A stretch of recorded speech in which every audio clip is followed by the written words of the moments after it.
कुछ दिन मेरी ज़िंदगी तुम गुजार के देख लो, कुछ दिन मेरी ज़िंदगी तुम गुजार के देख लो, अगर तुम जी गए तो मुझे मार देना। बिस्मिल्लाहिर्रहमानिर्रहीम। शुरू अल्लाह के नाम से जो बड़ा मेहरबान नहायत रहम करने वाला है और जिसकी कब्ज़े कुदरत में हमारी जानो माल और इज़्ज़त है। मेरी तमाम देखने वालों, सुनने वालों और जानने वालों को मेरी तरफ से अस्सलाम वालेकुम।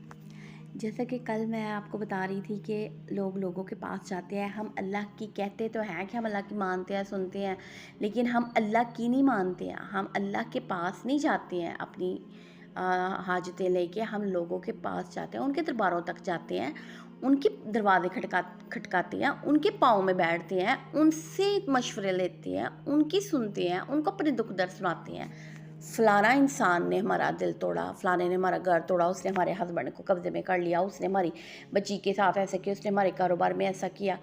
क्यों भाई, किसी के पास क्यों जाते हो? क्या ऐसा है जो हम अपने अल्लाह से मांगे तो वो हमें नहीं देगा? अब मुझे बताएं, काफ़रों में, और हम कहते हैं ना दूसरे मज़हब वाले काफ़र हैं, अब ये जो हमारे मज़हब में रह के ये जो सब कर रहे हैं वो क्या है? वो काफ़र नहीं है, वो काफ़रों से बदतर है। कैसे?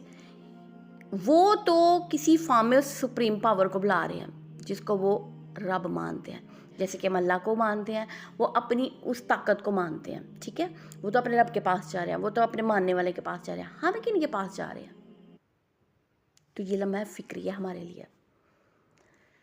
और इसके बाद हम कहते हैं कि हमारी ज़िंदगियाँ क्यों बेसुकूनी में गुजर रही हैं, क्यों हमें सुकून नहीं है। वो यही वजह है, जब अपने अरूज के दौर में हम किसी के घरों में सुकून नहीं दे सकते, उनको खुश नहीं देख सकते, उनके लिए हर बुरा काम करते हैं, नीयत बुरी होती है हमारी, हमारे लिहाज से तो हम बड़े सही हैं।